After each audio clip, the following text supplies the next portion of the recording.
Nutrient claims must follow certain rules from Health Canada to make sure they are consistent and not misleading. Claims are optional, however, they are very popular with food marketers. Let's discuss the differences between nutrient content claims, health claims, and general health claims. Nutrient content claims describe the amount of a nutrient in a food. For example, a food item might be a good source of fiber or have no added sugar.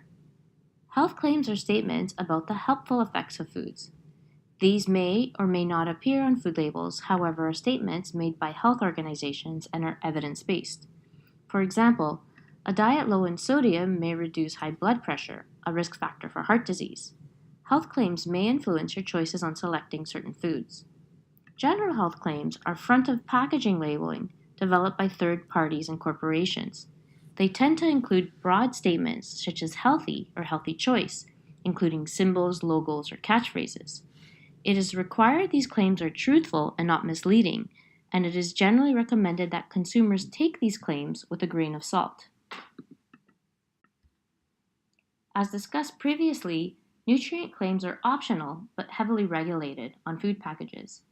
Nutrient claims have keywords to describe their amounts of a specific nutrient found in a food, such as fat or sugar.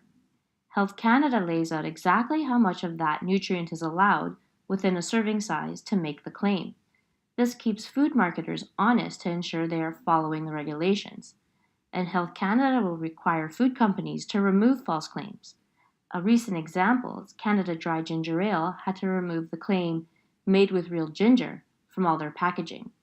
Let's review some of these common claims you might see and what they mean.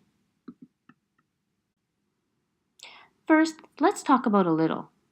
A product that is labeled as sodium-free has to have less than 5 milligrams per serving, but a low-sodium product has to have less than 140 milligrams per serving. On ground meat, you will see the label lean, which means it's less than 10% fat, and extra lean means it's less than 7.5% fat. The claim low fat on any product must have less than 3 grams of fat per serving size. To be sugar-free, it has to have less than 0.5 grams per serving size. And keep in mind that products labeled as no added sugar may naturally have a high sugar content, like fruit juices. A product light in calories must be less than 40 calories per serving size. Now let's talk about what is considered a lot. A good source of is a claim, which means that the nutrient is at least 15% of the daily recommended intake. Does that sound familiar? Let's talk about fiber. You can't walk by a cereal aisle without knowing the intimate details of its fiber content.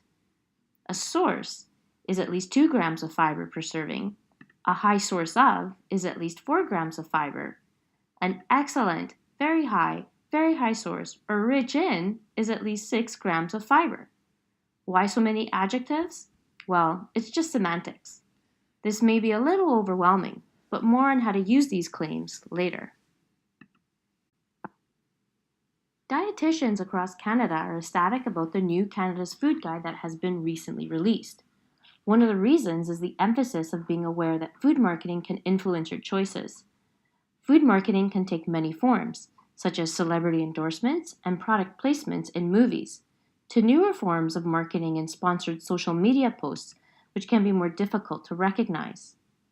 This behavioral advertising tracks your personal data and online activities over time in order to deliver targeted ads. Have you ever noticed this on your social media feed right after you've Googled something related? Food marketing creates food trends, encouraging us to buy specific foods and drinks. Many of these can contribute to too much sodium, sugars, or saturated fat in our eating decisions. It affects our choices as we receive constant stream of changing and often conflicting messages about food. Don't let your family fall victim to food marketing. You can decide whether a food item is healthy by using food labels rather than relying on marketing messages. You can teach your kids and teens to be aware of food marketing since they may be more vulnerable to targeted ads. Here are some tips to make some informed choices. You can use food labels to stick to your grocery list and avoid impulse buys. If you are tempted at the checkout, think back to what made you pick it up. Was a nutrition claim on the product, or was it endorsed by a celebrity? Consider the Marie Kondo approach and ask yourself, is it healthy? Will this improve my mood? Why would I buy this and how would it benefit me? It can also be helpful if you reduce exposure to food marketing by limiting screen time, blocking advertising and pop-ups, changing your privacy settings on your social media accounts, and being mindful of what you share and like on these accounts. As long as you are aware of food marketing tactics, you can make informed and healthy choices. This lesson introduced you to the different kinds of claims found on food packaging. We taught you to be aware of the source of these claims and whether they are evidence-based or marketed to you in some form of third-party campaigns or targeted strategies.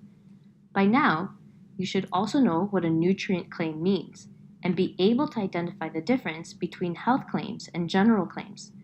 Please complete the activity on the page below before proceeding to the final lesson.